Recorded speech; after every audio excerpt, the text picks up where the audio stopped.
Baik. Assalamualaikum warahmatullahi wabarakatuh. Waalaikumsalam warahmatullahi wabarakatuh. Waalaikumsalam warahmatullahi wabarakatuh. Dan selamat malam untuk Bapak dan Ibu yang telah bergabung di room ini. Jadi kita sebentar akan melaksanakan workshop atau webinar, workshop lanjutan dari periode selanjutnya. Pertama-tama puji dan syukur kita panjatkan atas kehadirat Allah Subhanahu wa taala karena pada malam ini kita masih diberi kesempatan untuk berkumpul walaupun melalui virtual ini untuk melaksanakan workshop online dengan tema workshop itu pelaksanaan pengadaan barang dan jasa desa. Jadi di sini kita sudah bersama dengan Bapak Christian. Selamat malam, Pak. Malam, Mbak Nur. Ya, Pak. Sepertinya juga waktu sudah menunjukkan pukul berapa di sini? 19.20 WIB. Kalau ya. Mungkin langsung saja Pak, dengan hormat kami persilahkan untuk membawakan materi workshop dengan tema pelaksanaan PBJ Desa. Silakan. Baik, terima kasih Mbak Moderator, Mbak Nur Aziza. Assalamualaikum warahmatullahi wabarakatuh. Waalaikumsalam warahmatullahi wabarakatuh. Waalaikumsalam warahmatullahi wabarakatuh. Om Swastiastu, Namo Buddhaya, Shalom, salam sejahtera untuk kita semua, salam kebajikan. Selamat malam kepada teman-teman. Kemudian terima kasih dari moderator dari webinar yang diselenggarakan oleh Ikatan Tenaga Ahli Konstruksi Indonesia Sulawesi Tenggara atau ITAKI Sulteng. Mohon izin Bapak Ibu untuk menyampaikan materi berkaitan dengan pengadaan barang jasa di desa. Dalam hal ini saya akan mulai untuk share screen terlebih dahulu.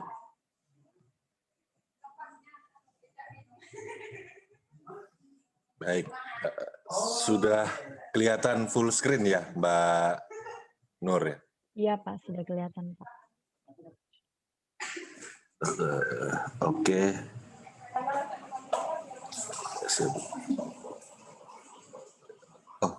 Aduh, salah pencet. Bentar.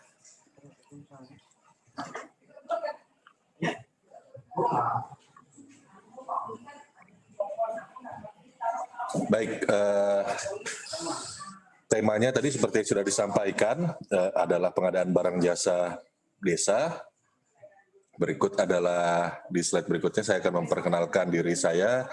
Saya di sini sebenarnya junior dari teman-teman yang hadir di sini nih. Saya sudah melihat di layar itu ada Pak Ibu Tujati Arsana, kemudian ada beberapa sahabat-sahabat lain saya seperti Uda Henry, dan ada banyak lah, saya tidak bisa sebutin satu-satu.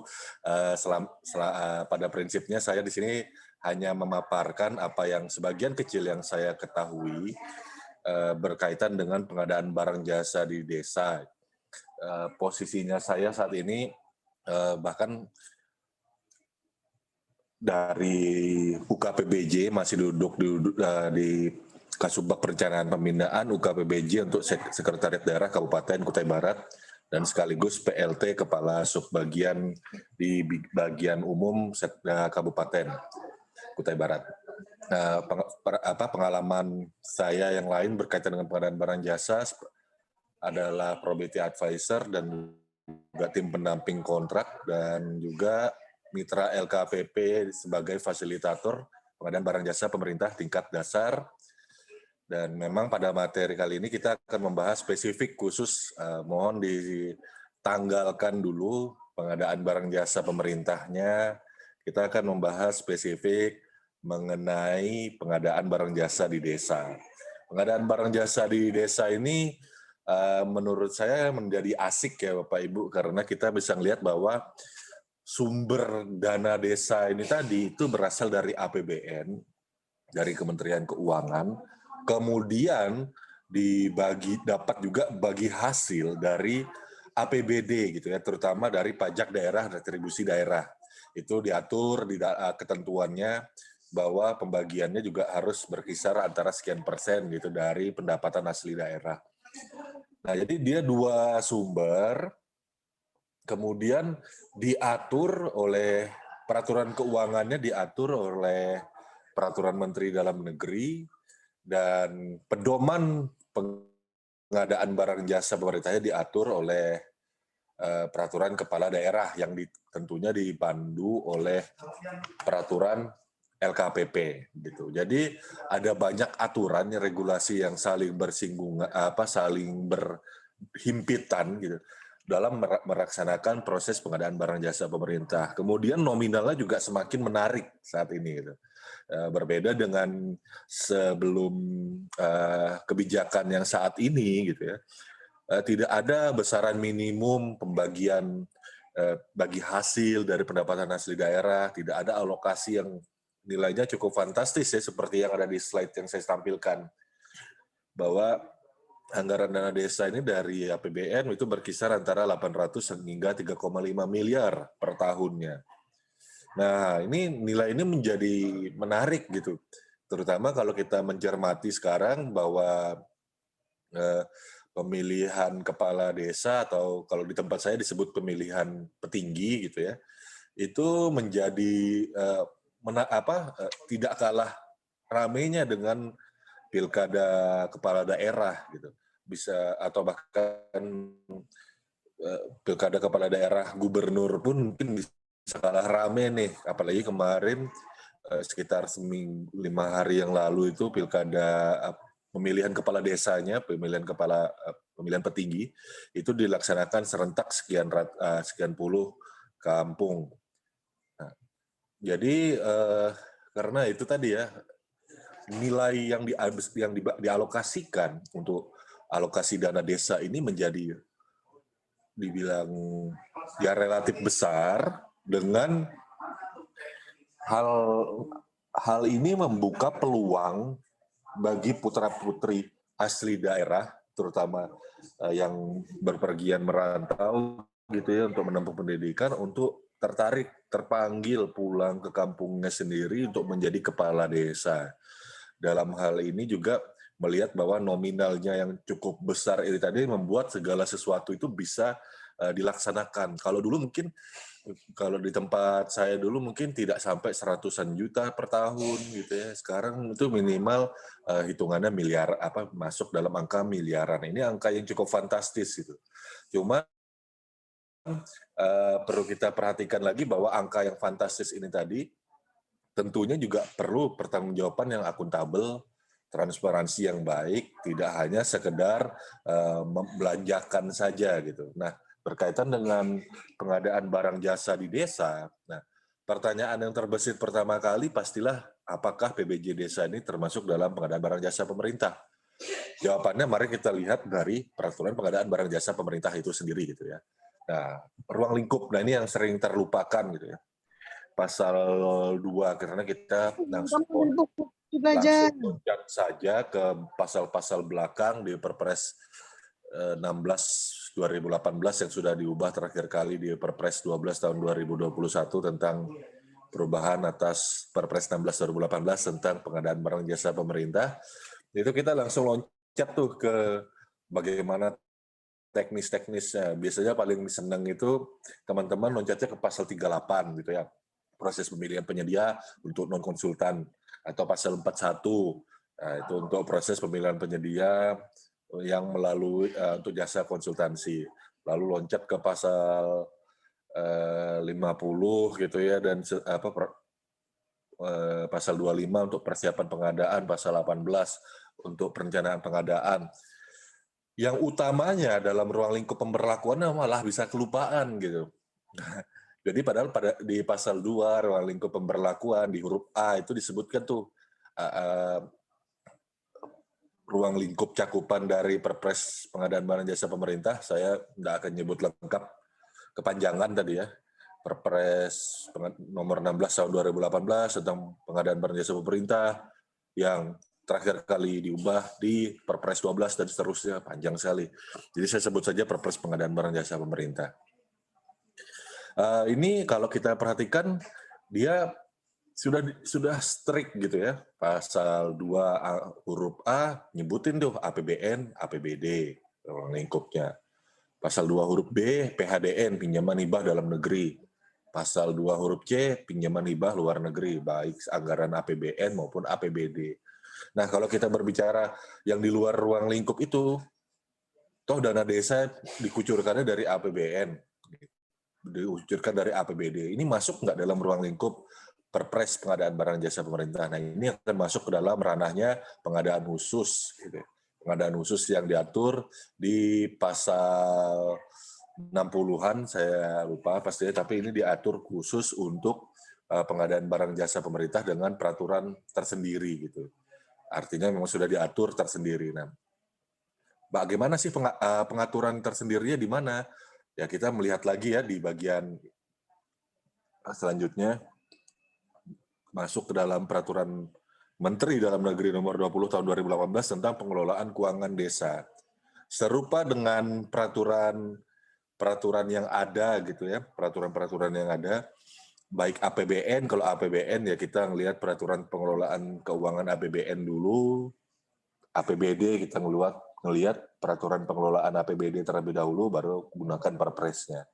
Nah, di desa juga ada undang-undangnya sendiri, ada PP-nya sendiri, dan teknis spesifiknya disebutkan Peraturan Menteri Dalam Negeri Nomor 20 Tahun 2018 tentang pengelolaan keuangan desa. Nah, di sini disebutkan desa adalah desa dan desa adat atau yang disebut dengan nama lain. Kalau di daerah-daerah tertentu yang saya tahu itu ada macam-macam ya penyebutannya desa. Kalau di tempat saya itu disebut kampung gitu ya. Kepala desanya disebut petinggi. Nah, ini bisa intinya sudah disetarakan, itu semua disepakati sebagai desa itu adalah sesuatu pemerintahan yang sifatnya otonom. Pada dasarnya otonom. Itu kata kuncinya. Jadi kita bisa melihat di sini adalah selanjutnya disebut desa. Ini adalah kesatuan masyarakat hukum yang memiliki batas wilayah yang berwenang untuk mengatur dan mengurus urusan pemerintahannya. Nah, artinya di sini vokal poin penekanan empasisnya pada otonominya. Kepentingan masyarakat setempat berdasarkan prakarsa masyarakat, hak asal usul dan atau hak tradisional yang diakui dan dihormati dalam sistem pemerintahan negara kesatuan Republik Indonesia. Nah, yang saya tampilkan ini desa tempat tinggal saya nih, ini desa Mencimai di Kabupaten Kutai Barat, Kecamatan Barongtongkok. Jadi ya biasanya desa itu tidak ada di pemerintahan kota ya. Kalau di kota itu sudah kebanyakan kelurahan. Jadi beda antara desa dengan kelurahan gitu. Nah, kemudian ada definisi pemerintahan desa ini adalah penyelenggaraan urusan pemerintahan dan kepentingan masyarakat setempat dalam sistem pemerintahan negara kesatuan Republik Indonesia. Sistemnya pemerintahan desa ini tadi, penyelenggaraannya ya sifatnya seperti yang tampil di layar gitu ya. Masyarakatnya memiliki keterikatan satu sama lain, tidak cenderung individualis gitu. Makanya memang cenderung di pemerintahan desa ini memang ada di kabupaten gitu yang memang dominasinya pada pemerintahan desa itu lebih banyak kalau di Kabupaten Kutai Barat seperti kabupaten saya ini itu 16 kecamatan, 190 kampung atau desa Bapak Ibu. Kelurahannya cuma 4. Nah, jadi didominasi seperti di kabupaten ini tadi karena memang ya kita masih berbeda dengan gaya hidup individualis dari pemerintahan atau masyarakat yang hidup di perkotaan gitu. Kalau teman-teman yang menguasai ilmu tata wilayah atau perkotaan, ya pasti sudah mengenali lah karakteristik ini gitu. Nah kemudian pemerintah desa ini ya isinya apa? Adalah kepala desa yang disebut dengan nama lain, kalau tadi ya itu adalah petinggi gitu. Nah ini foto yang saya tampilkan ini kebetulan desa kami itu punya website sendiri gitu ya, ada blognya sendiri itu. Nah itu kebetulan yang badannya berisi itu yaitu petingginya kami, petingginya tempat saya itu. Nah di situ dia ya disebut petinggi kepala desa sebagai unsur penyelenggara pemerintahan desa. Kemudian ada lagi semacam DPR-nya, DPRD-nya desa itu adalah Badan Permusyawaratan Desa. Saya mengoversimplifikasi atau sangat menyederhanakan gitu ya, bahwa Badan Permusyawaratan Desa yang selanjutnya disingkat BPD atau kalau di tempat kami karena desa disebut kampung maka namanya Badan Permusyawaratan Kampung yang selanjutnya disingkat BPK, gitu, BPKAM gitu ya. Ini adalah lembaga yang melaksanakan fungsi pemerintahan yang anggotanya merupakan wakil dari penduduk desa berdasarkan keterwakilan wilayah dan ditetapkan secara demokratis. Nah, jadi BPKAM ini tadi ya atau BPD ini tadi bersama kepala desa itu ekuivalen sebenarnya dengan kepala daerah, dengan DPRD-nya pada prinsipnya. Hal inilah yang menjadi komponen dari bagian dari pemerintahan desa. Nah, setelah kita mengetahui aktor-aktor yang berpengaruh pada pelaksanaan di keuangan desa, kita akan membahas tentang keuangan desa itu apa. Keuangan desa pada prinsipnya semua hak kewajiban desa.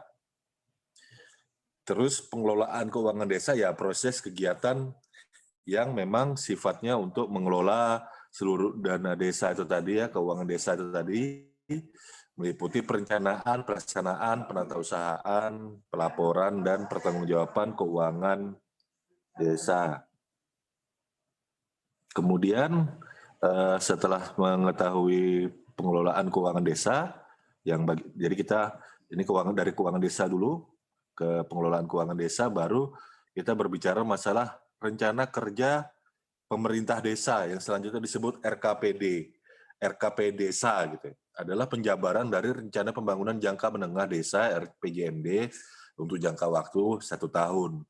Nah ini menjadi titik mulai dari proses perencanaan pengadaan barang jasa di desa gitu ya. Nah ini semacam kalau di teman-teman di kementerian ya inilah renja KL-nya gitu. Kalau kita berbicara di Perpres pasal 18 ayat 2 ekuivalennya itu adalah renja KL. Kalau di teman-teman di Pemda ya inilah waktunya pada saat menyusun ya semacam RKPD ya, rencana kerja perangkat daerah. Nah ini ekuivalennya nih di sini. Nah, kemudian kursor saya di mana? Oh ya.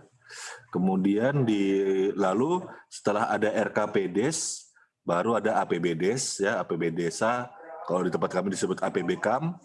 Nah, dari APBKAM ini tadi faktor-faktor pengaruhnya adalah adanya penyusunnya yaitu penerimaan dari desa itu tadi, kemudian adanya pengeluaran desa gitu ya. Nah, pengeluaran desa ini tadi ya belanja di desa ini tadi.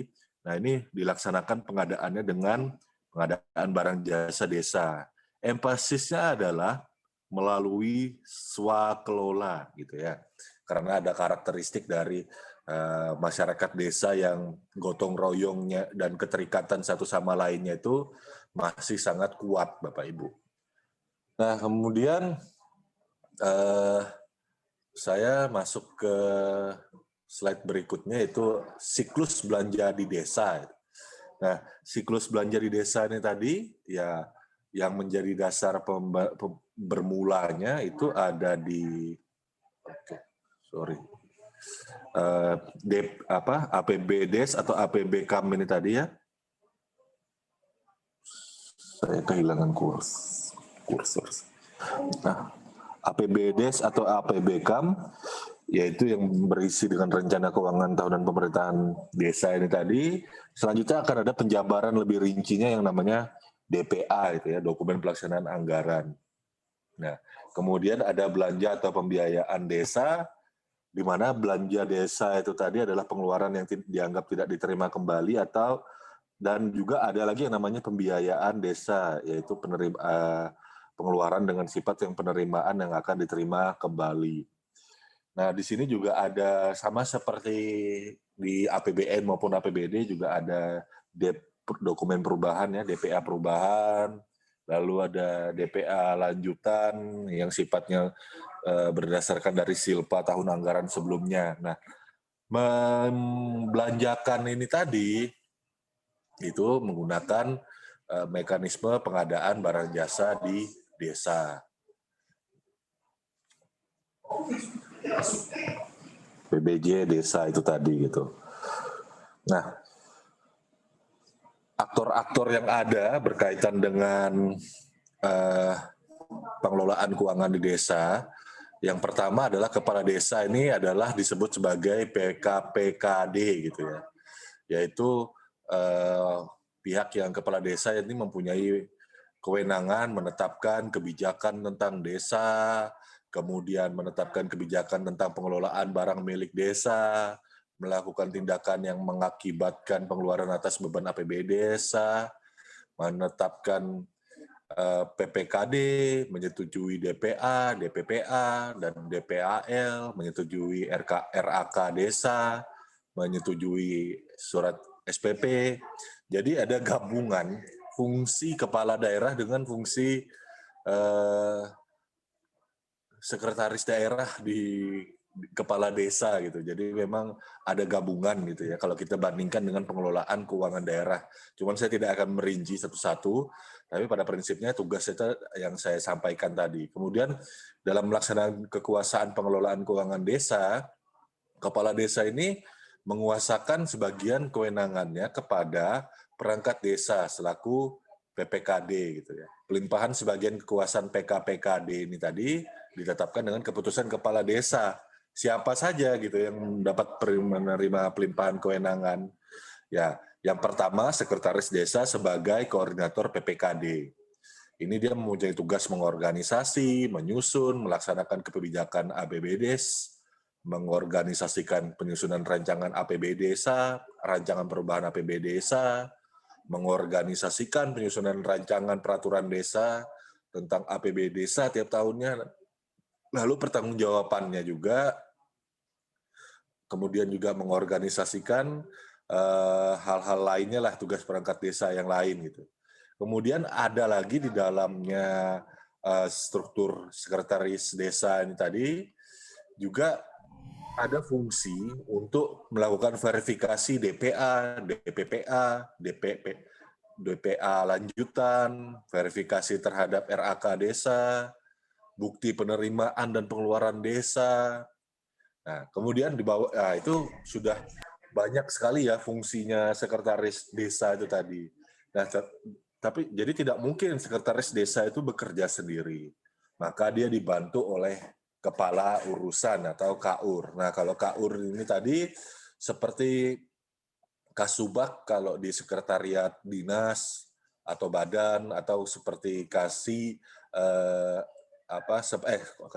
seperti Kasubag pada sekretariat kabupaten atau sekretariat provinsi gitu ya. Nah, jadi KUR ini tadi dia bertugas melaksanakan sebagian tugas dari sekretaris desa. Ada KUR tata usaha dan umum, ada KUR perencanaan. Nah, kemudian ada lagi yang namanya KASI, kepala seksi. Nah, kepala seksi ini seperti kepala seksi pada kecamatan, kepala seksi pada dinas gitu ya. Isinya KASI pemerintahan, KASI kesejahteraan, KASI pelayanan gitu. Nah, tugasnya kurang lebih sama, hanya saja memang fokusnya yang berbeda, Bapak Ibu. Yang pertama, tugasnya melakukan tindakan yang mengakibatkan pengeluaran atas anggaran beban belanja sesuai dengan masing-masing bidang tugasnya.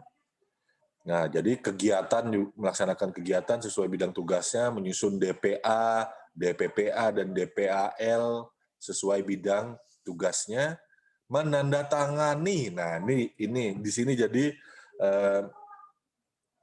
kelihatan siapa yang menjadi penandatangan kontrak dari aturan yang di Permendagri-nya, Permendagri 20/2018. Tugasnya Kasih KAUR ini adalah menandatangani perjanjian kerjasama dengan penyedia atas pengadaan barang jasa untuk kegiatan yang berada dalam bidang tugasnya. Jadi misalkan Bapak Ibu kalau di bidang kesejahteraan gitu ya, misalkan melakukan belanja atau pengadaan beras itu untuk membantu masyarakat yang tidak mampu di wilayah desanya, ya maka kasih pemerintah kesejahteraan itulah yang menjadi pejabat penandatangan kontrak atau pejabat penandatangan surat perjanjian, karena itu sesuai dengan bidang tugasnya gitu ya untuk di kesejahteraan masyarakat. Lalu menyusun laporan pelaksanaan kegiatan sesuai bidang tugasnya. Itu tugasnya para KAUR Kasih gitu. Nah, di sini pembagian tugas KAUR dan Kasih itu tadi mirip seperti pembagian di pemerintah daerah, itu ditetapkan dalam RKP desa gitu ya. Kalau di pemerintah daerah kabupaten kota itu ada RKPD gitu kan, rencana kerja perangkat daerah. Nah, ini rencana RKP desa. Nah, jadi itu sudah ada penguncian nomenklaturnya di kalau yang punya aplikasinya untuk sistem penatausahaan pengelolaan keuangan daerah untuk desa gitu. Kalau kami masih pakai punyanya di Kabupaten Kutai Barat itu masih pakai punya BPKP ya, Simda Desa, Simda Keuangan Desa. Itu sudah dibatasi urusan-urusan sesuai dengan nomenklatur unit kerjanya. Jadi memang prakteknya adalah money follow program gitu. Artinya kegiatan itu tadi menyesuaikan dari program dari RKP desa. Nah, kemudian ada lagi yang memang spesifik KAUR keuangan. Nah, KAUR keuangan ini melaksanakan fungsi kebendaharaan. Ya, jadi dia menyusun RAK desa, mengkompilasi dari dari Kasih KAUR, kemudian melakukan penatausahaan yang meliputi menerima, menyimpan, menyetor, membayar, menatausahakan, mempertanggungjawabkan keuangan desa, baik dari sisi pendapatan desa maupun pengeluaran desa. Nah, jadi KAUR keuangan inilah yang mempunyai fungsi kebendaharaan yang memiliki nomor pokok wajib pajak pemerintah desa NPWP untuk pemerintah desa untuk aspek pembayaran pajaknya. Lalu yang terakhir, unsur dari pemerintah desa adalah tim pelaksana kegiatan, Bapak Ibu. Nah, apalagi kalau dengan melihat tadi ya paparan di slide di awal yang 800 juta sampai 3,5 miliar rata-rata dana yang dikucurkan dari pusat kepada pemerintah desa, belum lagi yang dibagi pemerintah kabupaten kota dari APB dari pajak daerah. Nah, ini kan makin lama APB desa ini tadi semakin besar nih. Nah, tentunya sekretaris desa, Kasih KAUR itu tidak mungkin bekerja sendiri. Dimungkinkan ada tim pelaksana kegiatan. Tim pelaksana kegiatan ini bisa pegawai tetap yang memang ada di dalam di kantor desa itu tadi, tapi juga bisa punya unsur dari perangkat desa, lembaga kemasyarakatan desa, dan atau masyarakat langsung gitu. Ya, di sini memang sifatnya lebih fokus kepada pengadaan barang jasa yang sifat jenisnya tidak dapat dilakukan sendiri oleh sekretaris desa bersama jajaran di bawahnya. Nah, eratnya kaitan antara keuangan desa dan pengadaan ini, makanya saya tadi menyampaikan kenapa sih Pak Christian kok tidak langsung masuk ke peraturan pengadaan di desanya. Kenapa kok membahas dulu keuangannya. Nah, sama seperti kita di pengadaan barang jasa pemerintah di APBN, kita langsung melihat di pasal 2-nya itu kita ngelihat aturan-aturan untuk APBN dulu. Nah, demikian juga di Pemda kita ngelihat aturan untuk di APBD. Jadi kita bisa paham dulu nih siapa aktor yang ada di dalam pengelolaan keuangan desa. Makanya di sini aktor di pengadaan barang jasa di desa itu tidak akan sama dengan pengadaan barang jasa pemerintah. Jadi tidak ada ditanya nih, Pak, pejabat pembuat komitmennya siapa? Oh ya nggak ada. Karena di aturan Permendagri 20 tahun 2018-nya yang memang satu paket dengan PP di atasnya, nanti kita akan lihat hierarkinya, itu sudah mengunci pelaku-pelaku keuangan desa dengan siapa saja yang ada di pengadaan di desa, sehingga aturannya itu inline gitu, turun ke bawah di peraturan kepala daerah, itu juga tidak mengambil praktek-praktek yang ada di peraturan pengadaan barang jasa pemerintah, walaupun prinsip-prinsipnya, mekanismenya sebagian ada yang mirip gitu ya. Nah, contoh ini ada peraturan LKPP gitu. Peraturan LKPP ini juga membawa amanat dari pasal 52 ayat 6 ya, Permendagri nomor 20 tahun 2018 tentang pengelolaan keuangan desa. Di sini disebutkan bahwa pengadaan barang jasa di desa itu diatur dengan peraturan kepala daerah, bupati, wali kota. Tapi pedoman penyusunannya itu mengikuti peraturan perundangan mengenai pengadaan barang jasa di desa. Nah, maka LKPP sebagaimana kewenangan tugasnya berdasarkan Perpres nomor 106 tahun 2007 tentang lembaga kebijakan pengadaan barang jasa pemerintah, itu menjalankan amanat peraturan Menteri Dalam Negeri nomor 20 tahun 2018. Ya, pasal 52 ayat 6 ini tadi.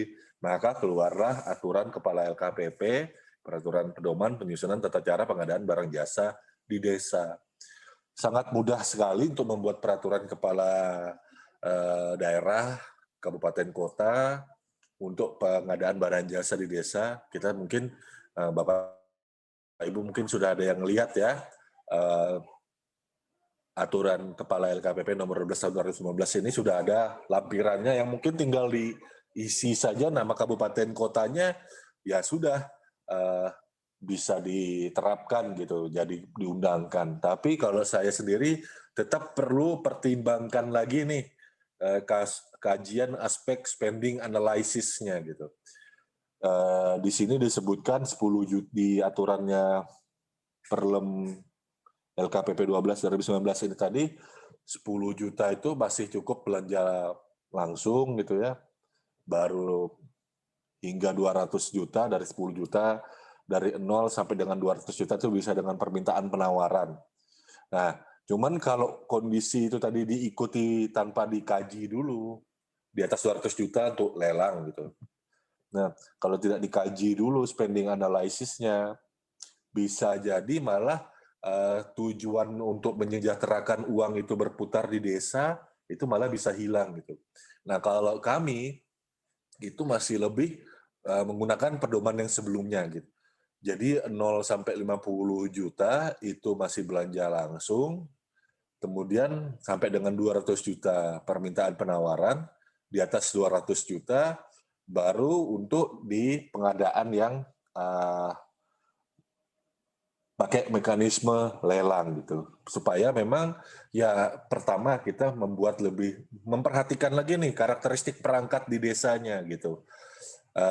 Terkadang kalau kayak di tempat kami ya Bapak Ibu, tadi sudah saya sampaikan, luas wilayahnya Kabupaten Kutai Barat itu 18.000 km persegi, yaitu kurang lebih hampir 3 kali lipat Pulau Bali, sebagai sebuah kabupaten dengan kebanyakan lokasi wilayahnya terisolir gitu.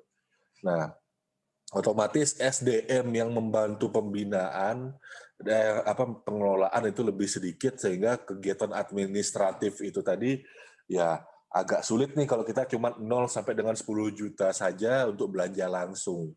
Kemudian juga harga 10 juta itu relatif kecil untuk mendapatkan bahan yang mudah diperoleh gitu ya. Sebagai contoh kayak misalkan nasi bungkus saja atau nasi kotak saja, kalau di daerah-daerah kecamatan yang agak jauh gitu, itu bisa sekitar 50 ribuan satu kemasannya gitu, satu porsinya. Nah jadi karena memang harga bahan bakunya di sana itu juga relatif tinggi gitu. Jadi tergantung lagi ya dari kondisi di daerah. Jadi sebenarnya pedoman penyusunan ini tidak di lampiran itu tidak baku angkanya, karena lampiran itu kan contoh lampirannya aturan ini. Jadi Anda bisa punya kewenangan untuk melakukan spending analysis yang memang berdasarkan kondisi di lapangan daerah Bapak Ibu masing-masing gitu. Jadi bukan patokan mati nih 0-10 juta belanja langsung, 0 sampai 50 juta sampai dengan 50 juta permintaan penawaran, kemudian di atas 200 juta. Kalau di atas 200 jutanya itu memang tidak perlu didebatkan gitu ya. Karena di atas 200 juta ini ya memang nominal udah relatif besar, ya bisa digunakan angka 200 juta rupiah itu untuk yang mekanisme lelang gitu. Tapi itu untuk, maksud saya 200 juta itu tidak perlu diberdebatkan untuk teman-teman yang selain di Papua Barat dan Papua gitu. Nah kalau di sana mungkin boleh saja tuh angka 200 juta tuh ngikuti yang lelang itu ngikuti yang skema tender dari Perpres 17/2019. Artinya ya kita menyesuaikan dengan kondisi di desa itu tadi, supaya jangan sampai proses pengadaan barang jasa di desa itu malah menjadi rumit, kemudian kemudahannya itu tadi tidak bisa malah membuat yang dihindari itu seperti ini sih Bapak Ibu. Kalau kita menggunakan permintaan pemasukan penawaran itu kan minimal 2, memang boleh 1. Tapi berapa banyak yang punya kemampuan di desa itu tadi, penyedianya yang, apalagi yang daerah terpencil ya, yang memang bisa memasukkan penawaran secara formal. Nah ini kan malah menjadi sulit gitu.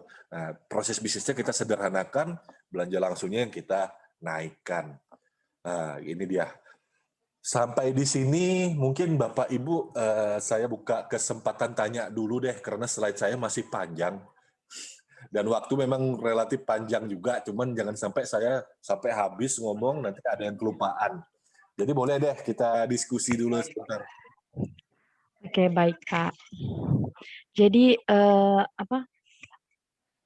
slide-nya mungkin masih ada beberapa slide Pak selanjutnya, jadi kita buka sesi diskusi dulu mungkin. Ya. Ya Pak. Oke, baik. Karena untuk Bapak dan Ibu sekalian yang masih bergabung di room ini, kita membuka sesi diskusi. Jika ada yang ingin ditanyakan, mungkin bisa langsung raise hand. Karena masih ada beberapa penjelasan yang akan dijelaskan lagi sebentar oleh Bapak Christian. Nggak ada ya? Belum ada yang raise hand ya Mbak Nur ya? Belum ada Pak. Belum, berarti mudah gitu ya. Jadi Ya, saya Pak. akan langsung lanjut lagi deh kalau lalu Ya kan. Pak, mungkin Karena ini silakan lanjutkan memang lagi. pengantarnya dulu gitu. Iya Pak. Ya, jadi, nah ini nih yang ditunggu nih teman-teman biasanya. Wah, kenapa sih kok berani-beraninya Pak Christian ngomong kalau kita berbicara pengadaan barang jasa di desa, maka kita langsung mengacu kepada aturan terkait keuangan di desa gitu. Ya sama dengan di APBN. Kalau di APBN, pengadaan barang jasa pemerintah, Perpres pengadaan barang jasa mengatur APBN dan APBD. Terus kalau pelaksanaannya di APBN ya ikuti PP-nya APBN, di APBD ya ikuti PP-nya APBD. Nah, kalau di desa yang ikuti PP-nya desa gitu ya. Peraturan pemerintah nomor 47 tahun 2015 pelaksanaan undang-undang tentang desa. Yang turunannya adalah di Peraturan Menteri Dalam Negeri nomor 20 tahun 2018. Nah, ini ada pedoman tadi. Singkatnya saya merangkum yang saya sampaikan tadi, jadilah peraturan kepala daerah. Nah, peraturan kepala daerah itu tadi bisa di custom. Nah, jadi ini ada contoh yang menarik. Saya ngelihat yang relatif lengkap sampai ke dokumen-dokumennya. Nanti di slide ini nanti akan saya bagikan. Itu nanti tinggal Bapak Ibu klik. Ini relatif lengkap. Jadi dia sampai membagikan lampiran satunya itu ada KAK-nya, pengumuman, undangan, pemberian penjelasan, dan berita acara, dan seterusnya. Tahapan-tahapannya itu sudah rinci sekali diatur, lalu lampiran 2-nya ngatur tentang surat perjanjian, terus di link yang ada ini tadi di Kabupaten Rembang, itu saya melihat bahwa ada yang menurut saya menarik ini, tata cara penetapan rincian penghitungan penyaluran penggunaan pelaporan dana desanya juga sudah ada. Pedoman penggunaan ADD tahun anggaran 2021-nya juga ada, dan lengkap aturan-aturannya. Jadi di Kabupaten Rembang ini menurut saya bisa dibuat dibuat jadi pedoman sih yang relatif lengkap gitu ya. Karena memang aturannya terkaitnya sudah ada di sana gitu. Mungkin di daerah Bapak Ibu mungkin malah sudah ada gitu. Jadi kalau di tempat saya tidak, sepengetahuan saya itu tidak selengkap di Kabupaten Rembang. Nah ini jadi sudah saya berikan linknya. Silahkan nanti kalau misalkan mau diadaptasi atau mau dicontohkan atau mau digunakan gitu. Karena kalau di Kabupaten saya itu ya tergantung dari SDM-nya lagi ya, di kualitas di daerah itu tadi. Dia kalau di tempat saya itu kalau dibuat kaku seperti ini formatnya, nanti dia mengadaptasikannya agak rumit. Jadi kita membuat formatnya tuh tadi berdasarkan ya bukti kwitansi ya bagaimana, nulis tangan ya enggak apa-apa seperti itu. Jadi ya disesuaikan. Jadi kami enggak mengatur terlalu detail, karena nanti kalau dia diatur terlalu detail, yang penting itu kan poin-poin informasi yang tersimpan. Karena kalau diatur terlalu detail, harus diketik rapi seperti format.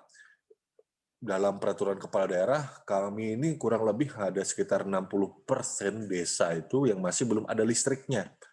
Nah, tidak mungkin punya komputer, ya itu agak sulit lah intinya. Jadi memang kita ya sekedar ya dokumen yang dia tulis tangan pun tidak masalah, yang penting memang resmi, bernomor, atau pakai mesin ketik pun juga tidak masalah. Nah, di sini ada jenis belanja desa. Jenis belanja desa itu ya ini serupa dengan PP 12 2019 ya, pengadaan barang jasa pengelolaan keuangan daerah. Nah, ini sudah dibagi, ada sebagiannya mirip gitu ya, ada belanja pegawai, belanja operasional, mirip dengan belanja operasional, belanja barang jasa. Kemudian ada BTT juga gitu ya, ada belanja tak terduga yang di sebelah sini ini ada BTT-nya. Jadi ini sudah mirip dengan, malah lebih duluan ya kalau mengingat umur aturannya Permendagrinya yang tahun 2018. Jadi pada prinsipnya di sini jenis belanja desa ini yang akan masuk dalam rincian-rincian program yang ada di dalam RKA para kepala desa gitu, para kasih kaur dalam sebuah pemerintah desa.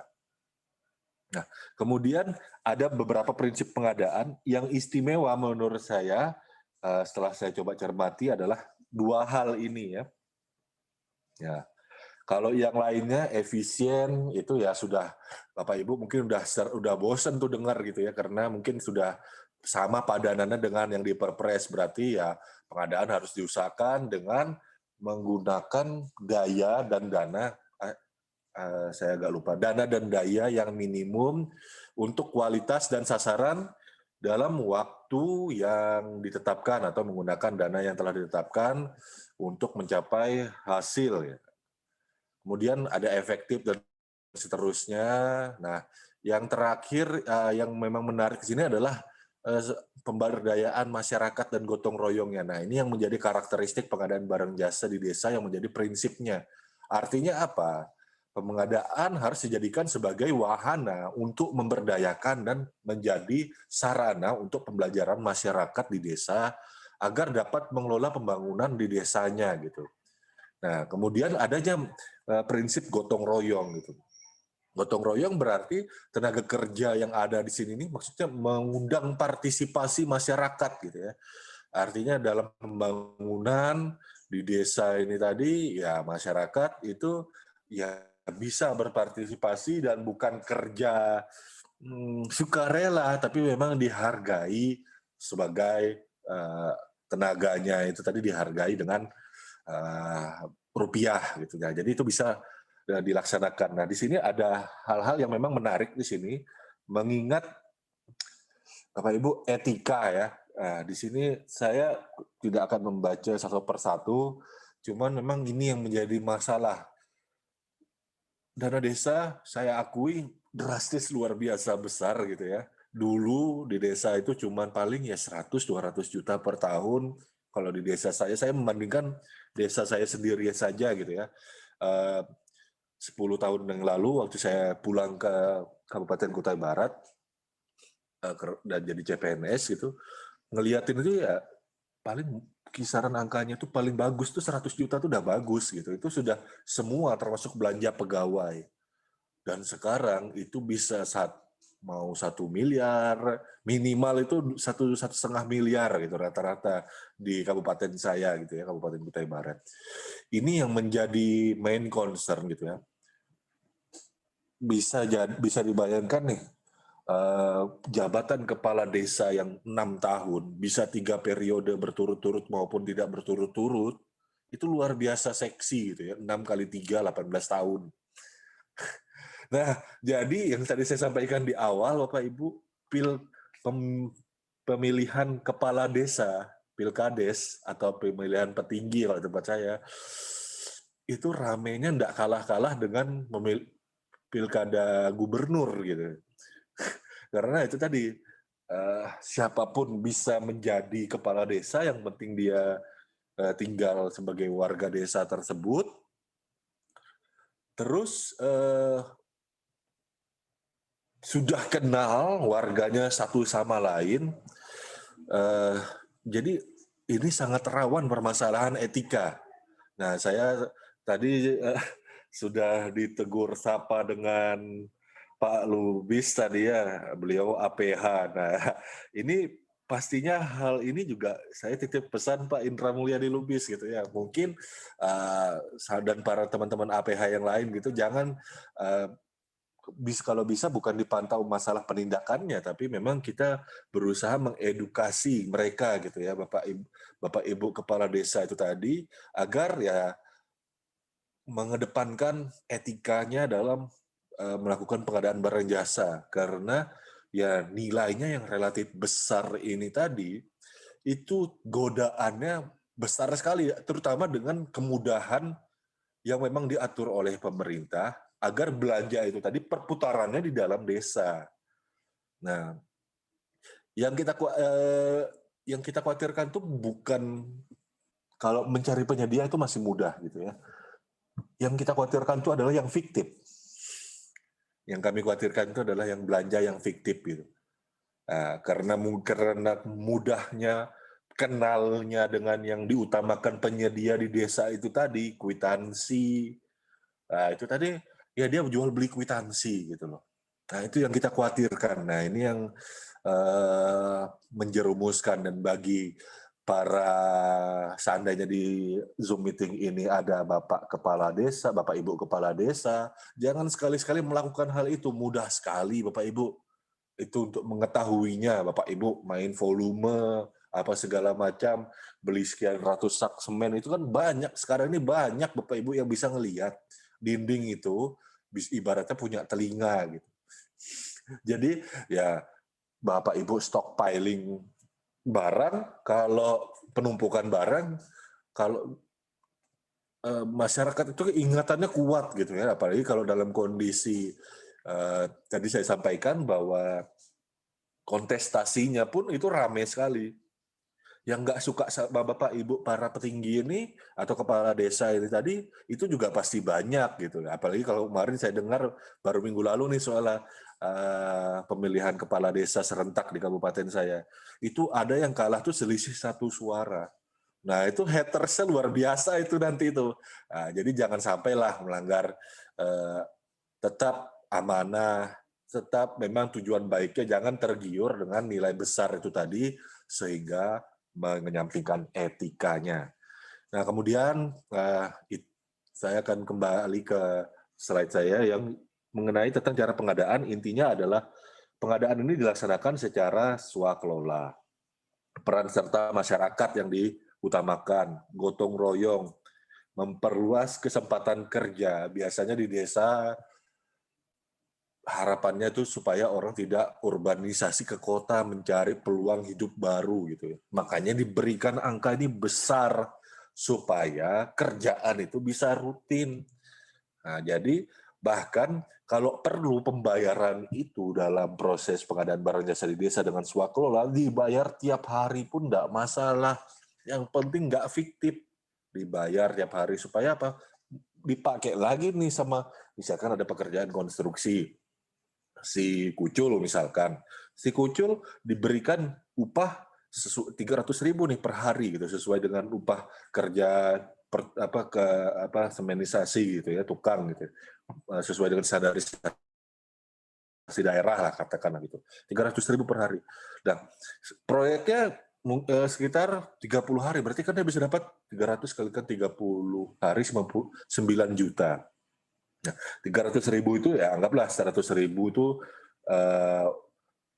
untuk Kucul, 150.000 untuk rumah, 50.000 untuk nabung.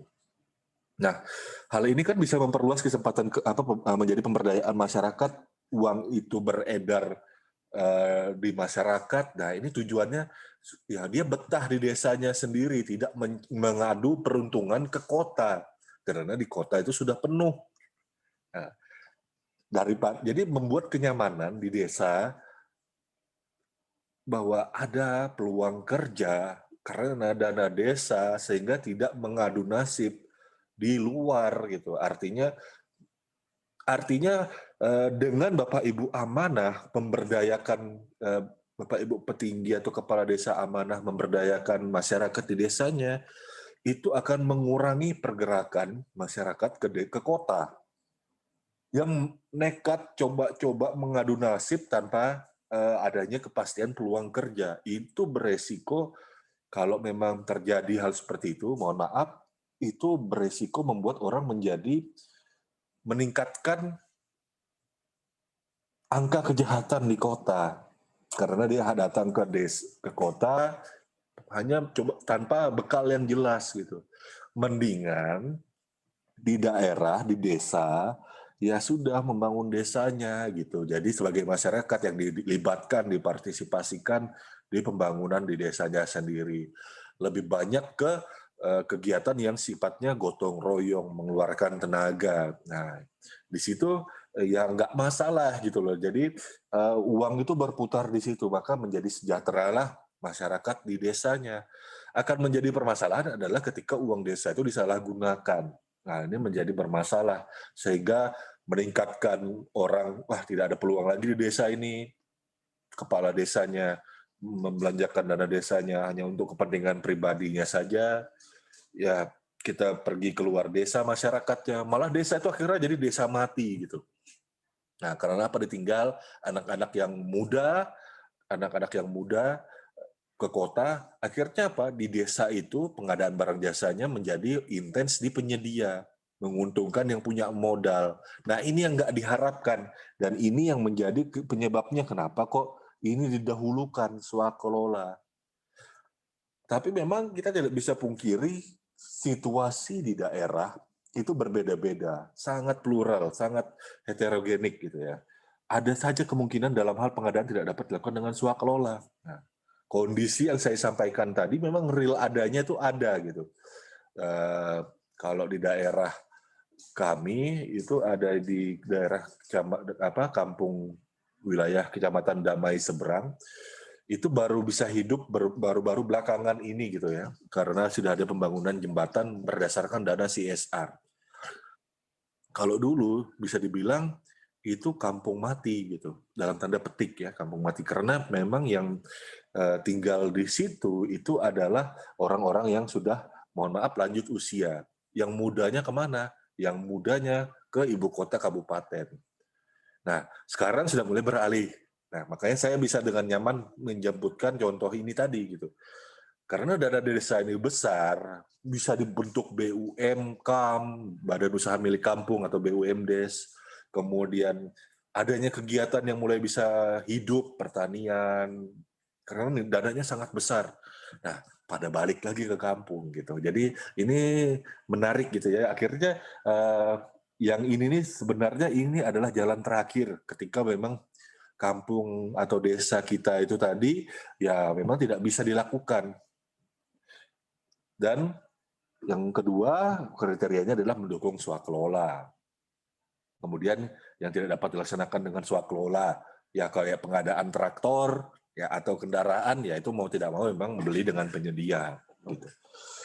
Nah, tadi ini pihak PBJ desa ya, kepala desa nanti pada prinsipnya menetapkan TPK, tim pelaksana kegiatan hasil musrembang des, musyawarah perencanaan pembangunan desa, itu nanti kan kelihatan tuh daftar belanja yang mau dilakukan apa saja ketika melakukan penyusunan perencanaan pengadaan yang ada di dalam RKP Des. Nah, lalu selanjutnya itu ada kasih kaur yang tadi sudah saya ceritakan perannya. Lalu ini pada prinsipnya adalah mereka yang punya kewenangan jadi mirip PPK-nya keuangan daerah atau keuangan negara ya, yang pejabat penandatangan kontraknya.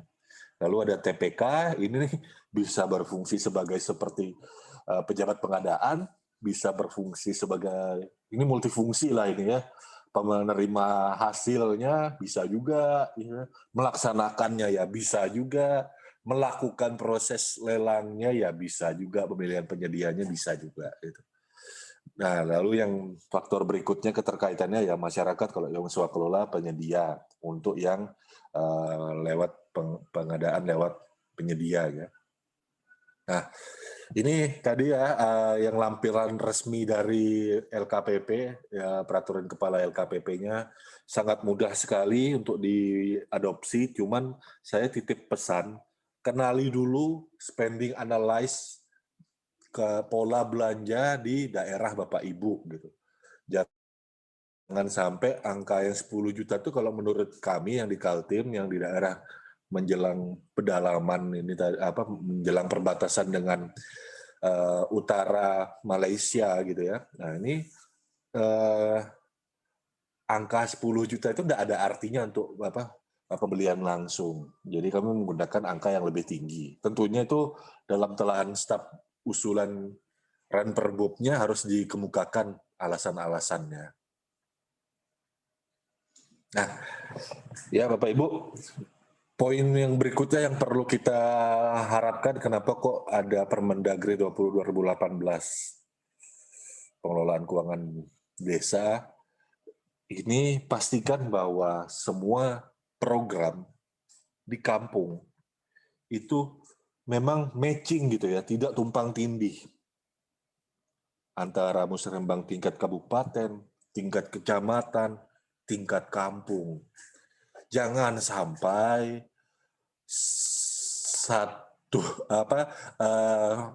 tiga lapis kegiatan ini tadi itu overlapping gitu loh. Jadi jalan misalnya di semenisasi RT 1 gitu, kampung Mencimai.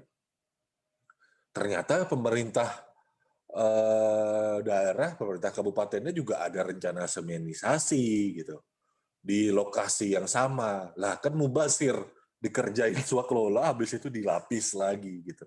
Nah jadi ini yang perlu menyesuaikan, ini maksud saya dalam proses menyesuaikan ini adalah ya jangan sampai tumpang tindih. Cuman kalau kami di daerah kami yang Kabupaten Kutai Barat yang 18.000 km persegi biasanya jarang terjadi tumpang tindih gitu. Karena apa? APBD terbatas, kampung lebih fleksibel gitu ya. Nah, kampung ini biasanya membuka jalan-jalan yang memang ada yang ke arah pariwisatanya. Kalau memang dia punya BUMDes yang memang arahnya yang dituju adalah pariwisata atau perkebunan, kalau memang yang arahnya ke perkebunan. Nah, di situ jadi memang jangan sampai atau malah nyeleneh sendiri gitu ya. Saat pemerintah kabupatennya mencanangkan pertanian, yang dicanangkan pertanian malah yang dibuat di situ di BUMDes-nya mungkin yang atau di dalam pengadaan di desanya yang kontra dengan pertanian gitu, misalkan pertambangan malah gitu ya, misalkan gitu. Akhirnya buka usaha belanja barang pengadaan barang jasanya atau penyertaan modal ke BUMDes-nya untuk pertambangan galian mineral bukan logam yang masuk dalam galian C. Kan peluang-peluang seperti ini kan sangat bebas ya Bapak Ibu ya. Cuman memang penyelarasan ini tadi ini ya mau tidak mau memang harus dilakukan. Tapi dilanggar pun juga seandainya ada yang kepala desa yang mau agak nyeleneh gitu ya mencari yang mudah, ya dilanggar pun juga tidak ada hukumannya gitu. Nah, yang maksud saya tadi yang bertentangan itu tadi, misalkan dia beli eksavator, alat penghancur batu, kemudian truk gitu ya untuk membuat menjadi penyertaan, kemudian ada penyertaan modal ke BUMDes untuk jualan bahan-bahan galian batuan mineral bukan logam gitu. Memang betul dari aspek pendapatan asli daerah ini menguntungkan gitu ya. Karena kita yang Dispenda, Badan Pendapatan Daerah itu bisa mendapatkan pajak daerah gitu dari galian C gitu. Tapi kan dampak kerusakan lingkungannya kan tidak baik lah itu ya. Lalu itu juga bertentangan tuh misalkan kalau di kabupaten kota ini sekarang kan memang yang urgent kalau di tempat saya itu ketahanan pangannya karena kita belum swasembada gitu. Nah, harusnya diselaraskan dengan program dari pemerintah kabupaten kota. Kemudian kalau kayak kami di Kaltim memang bertujuan menjadi ke arah pangan karena memang masuk dalam ring kedua penyokong ibu kota negara gitu ya, ibu kota negara baru. Memang masih jauh ring kedua itu memang, tapi memang dari pemerintah pusat bahkan itu sudah mencanangkan ya di sini Kabupaten Kutai Barat itu adalah sumbernya jagung, padi, beras ya dan seterusnya. Nah, hal yang ini yang harus diselaraskan, direspon gitu. Bagaimana nanti jangan sampai kabupaten kota dengan desanya itu sumber dayanya tidak selaras, malah jadi merusak gitu dengan pengadaan barang jasa desa. Nah, garis besarnya Bapak Ibu memang pengadaan barang jasa di desa ini karena koridor berpikirnya ini seperti pemerintahan otonom, jadi memang materi ini padat ya dilakukan saat penyusunan rencana kerja pemerintah desa RKPD itu tadi. Apa sih yang menjadi cakupannya? Yang pertama, ketika melakukan ini tadi kita langsung lihat cakupannya. Nah, utamakan selalu swakelola. Yang pertama kali dipikir itu adalah swakelolanya. Ya, makanya di sini dia swakelola dan atau gitu. Kalau bisa penyedia itu belakangan. Nah, makanya kalau di tempat saya itu karena lagi sudah mulai berkurang akhir-akhir ini yang mau menjadi keluar daerah karena ya mereka merasa lebih nyaman gitu ya, bisa cetak batako sendiri kemudian digunakan sendiri gitu ya untuk pembangunan, misalkan untuk perbaikan pekerjaan konstruksi yang sederhana gitu, atau perbaikan jalanan yang memang tidak bisa di-cover karena keterbatasan APBD pemerintah daerah baik provinsi maupun kabupaten gitu. Nah, kemudian lanjutan berikutnya adalah ya semua yang dibahas dalam penyusunan rencana pengadaan ini tadi, shopping list-nya, daftar belanjanya itu harus diumumkan, diketahui masyarakat. Bagaimana ketentuan pengumumannya? Ya apa saja nama kegiatannya, list-listnya gitu. Kemudian media pengumumannya ya syukur-syukur kalau ada media elektronik, tapi pada esensinya mudah dilihat warga. Pada prinsipnya ya minimal papan pengumuman di kantor desa. Nah, kemudian ya ini yang empasis saya yang saya selalu sampaikan berulang-ulang ketika saya ada tamu berupa kepala desa atau petinggi gitu ya. Ini kalau bisa tuh karakteristik desa sesuaikan lah gitu lah ya. Jadi sebanyak mungkin tuh swaklola dan swaklola gitu. Walaupun memang penyedia sepenuhnya itu tidak menjadi larangan. Tapi kalau penyedia ini tadi kan yang dapat cuma segelintir orang gitu. Nah, kalau dengan swaklola dan ini menjadi terbukti di tempat saya gitu Bapak Ibu ya. Kalau kita pakai swaklola lebih terawat dengan yang swaklola. Misalkan melakukan perbaikan atau pembangunan gedung baru. Karena apa? Ada sense of belonging-nya gitu ya, atau rasa keinginan, rasa kepemilikan yang tinggi gitu. Karena apa? Ini dibangun oleh masyarakat. Jadi kita tuh membangun semacam balai pertemuan, mulai dari cetak batakonya sendiri apa segala macam itu ya karena dan itu bangunan itu sudah sekitar sekian tahun gitu masih ya tidak ada yang coret-coret gitu ya. Beda dengan ketika pakai penyedia apa segala macam itu ya kadang suka dirusak lah apa. Nah itu sense of belonging-nya tidak ada. Nah ini contoh Bapak Ibu perencanaan pengadaan di desa ya jauh dari kesan formal, berbeda ya dengan suasana perencanaan pengadaan di desa di daerah gitu ya. Kemudian tadi berkaitan dengan pengumuman. Nah, ini biasanya ini pasti saya yakin sudah banyak dilakukan di semua daerah gitu. Nah, ada yang membuat secara global, habis itu ada 2 baliho ya. Secara global dulu, baru habis itu ada yang secara rinci, apa saja paket-paket pengadaannya.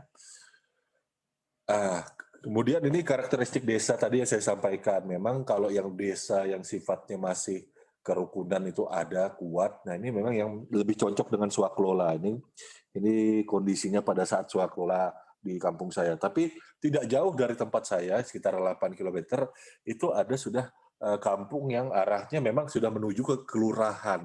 Nah ini memang penekanannya lebih ke kampung yang menuju ke arah menjelang dibentuk sebagai kelurahan baru, ini memang lebih banyak pengadaan barang jasanya adalah di penyedia gitu. Nah, ini yang lebih kalau memang teman-teman dari bagian pemerintahan mencermati hal seperti ini gitu ya, ya lebih baik diusulkan untuk segera dibuat menjadi kelurahan saja gitu daripada ditetapkan terus sebagai kampung, tapi sebenarnya yang menjadi pelaksana pembangunan pengadaan barang jasa di kampung itu bukanlah bukanlah swaklola gitu. Nah ini tadi yang saya sampaikan tadi ya, membuat listing belanjanya nih.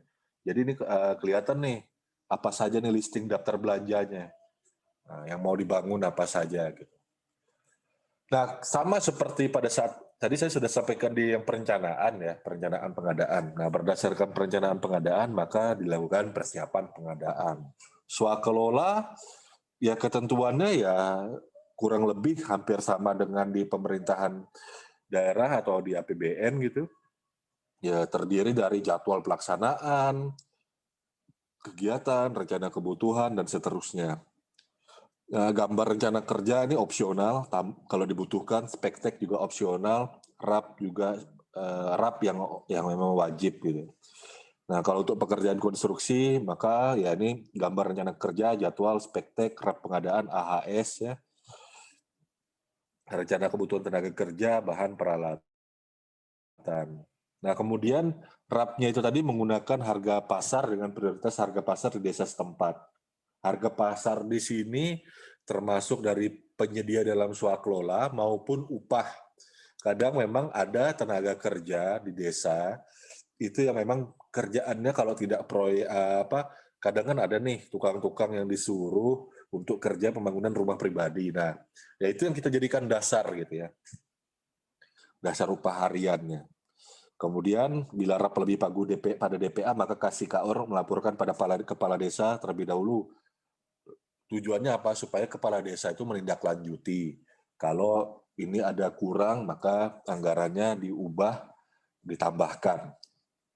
Nah, kemudian dokumen persiapan, kalau sudah terbentuk, maka bila telah terbentuk TPK, maka diserahkan pada TPK. Nah, itu akan menjadi daftar belanja yang diumumkan di daftar kegiatan yang diumumkan di baliho, yang list gitu ya. Termasuk juga penyedia, perlakuannya mirip sama, tapi kalau di penyedia ini tadi, dokumen persiapan itu tadi, spek ada, HPS, ya, yang perlu diperhatikan adalah biaya angkut, ya. Kemudian yang menjadi spesifik di penyedia ini, HPS kalau melebihi RAP, tidak melebihi nilai pagu rincian objek, maka revisi dulu RAB-nya. Nah, ini berkaitan dengan pengelolaan keuangan gitu.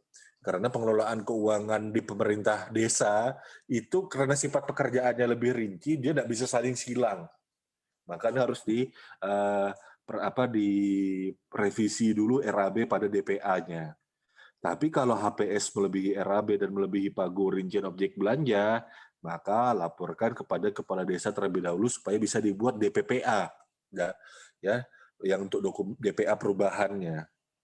Nah, kemudian bentuk kontrak kalau menggunakan penyedia ini menggunakan bukti transaksi, struk, dan nota kwitansi.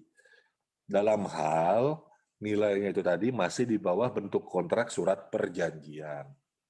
Nah, kalau pelaksanaan swakelola ya Bapak Ibu, ini tahapannya ada rapatnya. Nah, kalau pelaksanaan swakelola ini dokumentasinya yang lebih rinci gitu.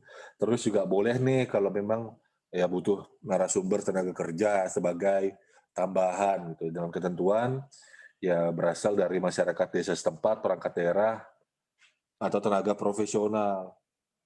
Utamakan sama semangatnya dari masyarakat desa setempat. Jadi kalau pengadaan barang jasa di desa ini dalam tanda petik gitu ya, selama memang sudah dibayarkan. Nah ini ya kekerabatan itu tadi nepotismenya halal gitu ya, tapi tanda petik memang betul-betul kerja, bukan karena fiktif. Dibuat tanda daftar berita acara daftar terima, ternyata tidak ada pekerjaannya. Nah ini kan jadinya menyalahi. Nah yang fiktif juga ngakunya beli semen sekian sak, sekalinya hanya dibeli cuma 10%. Nah, karena apa bisa dapat nota? Karena akrab dengan pemilik toko bangunan di desa. Nah, ini fiktif, keliru. Ya, itu korupsi namanya, jadi nggak boleh. Tapi kalau yang mengutamakan masyarakat desa setempat, itu nggak masalah gitu loh. Memang karena memang kita kenal masyarakat desa setempat dan memang betul-betul kerja gitu. Dan seterusnya kalau tidak ada saprasnya, peralatan material boleh penyedia dalam swakelola. Pengumuman swakelola ya normatif saja, nama kegiatan, nilai kegiatan dan seterusnya. Nah, di sini gimana tanggung jawabnya? Ya, kasih KAOR yang menjadi pengendali pelaksana. Dia yang mencatat, melihat, mengevaluasi gitu ya. Kemudian setelah ada hasil pengadaannya, swakelolanya itu sudah ditentukan siapa TPK yang melaksanakan ya diumumkan dalam sebuah papan gitu ya, papan informasi. Kalau TPK-nya ya jadi pelaksananya gitu ya, pelaksana kegiatannya. Ini contohnya ya Bapak Ibu. Ya kalau ini di desa saya sendiri ya ketika ada jalanan lubang yang memang ini memang agak jalanan yang memang kebetulan waktu itu tidak ada anggaran dari pemerintah kabupaten ya dilaksanakanlah dengan swakelola oleh masyarakat desa. Kemudian ini tadi informasinya yang tadi di pengumuman paket pekerjaan yang dilaksanakan dengan swakelola. Kemudian swakelola tadi juga tadi saya sampaikan itu ya